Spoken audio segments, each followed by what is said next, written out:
یا مرحبا زین الشہور۔ آج کا دن تھوڑا سا جائزہ لینے کا دن ہے۔ قرآن مجید بھی مکمل ہو رہا ہے، رمضان بھی اپنے آخری عشرے میں ہے اور اختتام کی طرف ہم سب جا رہے ہیں۔ تو ایسے میں ہم سب کو اپنا محاسبہ کرنا چاہیے، اپنا جائزہ لینا چاہیے کہ ہم کہاں کھڑے ہیں۔ کیا یہ رمضان ہمارے اندر تبدیلی لانے کا ذریعہ بنا ہے؟ اس کا جواب ہمیں کسی انسان کو نہیں دینا، یعنی آپ نے مجھے نہیں دینا کہ ہاں میرے اندر کوئی چینج آیا ہے یا نہیں آیا، کیونکہ آئی ایم نتھنگ۔ میں آپ کو کیا دے سکتی ہوں سوائے ایک شاباش کے، اور اس کی بھی کیا ویلیو ہے؟ تو آپ اپنے آپ کا محاسبہ خود کریں اور خود کو خود نمبر دیں کہ آپ میں کون سی اچھی عادات اس رمضان میں پیدا ہوئی ہیں، اور کن چیزوں کو چھوڑنے میں آپ کامیاب ہوئے ہیں، اور کون سی چیزیں ایسی ہیں جن کو آپ ابھی تک بھی نہیں چھوڑ سکے، اور ان کے لیے آپ کیا اسٹرگل کر رہے ہیں۔ کیونکہ کسی بھی کام کے کرنے کے بعد خود کو ایویلیویٹ کرنا بہت ضروری ہوتا ہے کہ ہم نے جو محنت کی، جو کوشش کی، وہ کس حد تک کامیاب رہی، اس کا کتنا فائدہ ہوا۔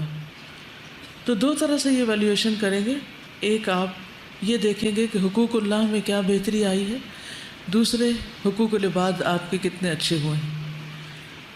نمبر 1، کوئی روزہ بغیر عذر یا بیماری کے تو نہیں چھوڑا، فرض نمازوں کو وقت کی پابندی کے ساتھ ادا کیا۔ یہ چند ایک کوسچنز ہیں، مزید آپ خود بھی بنا سکتے ہیں۔ قیام اللیل اور تراویح کا اہتمام کیا، تلاوت قرآن پاک اور اس کے معنی میں غور و فکر کیا، کیا ہر حال میں اللہ تعالیٰ کا ذکر کیا، یعنی کیا آپ کا ذکر رمضان سے پہلے کی نسبت زیادہ بہتر ہوا ہے، یا کم از کم اس کی ضرورت اور اہمیت کا احساس آپ کے دل میں اجاگر ہوا ہے، اور کیا آپ یہ سمجھتے ہیں کہ آئندہ زندگی میں آپ انشاءاللہ والذاکرین اللہ کثیرا والذاکرات میں شمار ہوں گے۔ عام اوقات کے علاوہ خصوصیت سے قبولیت کے اوقات میں کیا دعائیں مانگی گئیں، یعنی کیا عام دنوں کی نسبت رمضان میں آپ نے دعائیں زیادہ مانگی یا نہیں۔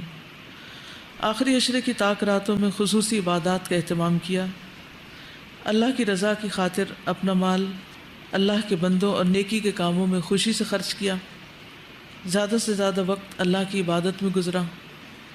یہ ہیں چند سوال حقوق اللہ سے متعلق اور حقوق العباد سے متعلق۔ کیا میں نے اپنے والدین، بہن بھائیوں اور دیگر رشتہ داروں کے ساتھ صلہ رحمی کی، اور صلہ رحمی کا مطلب ہوتا ہے ان پر مال خرچ کرنا، ان کی ضروریات پوری کرنا، ان کے دکھ درد میں شریک ہونا۔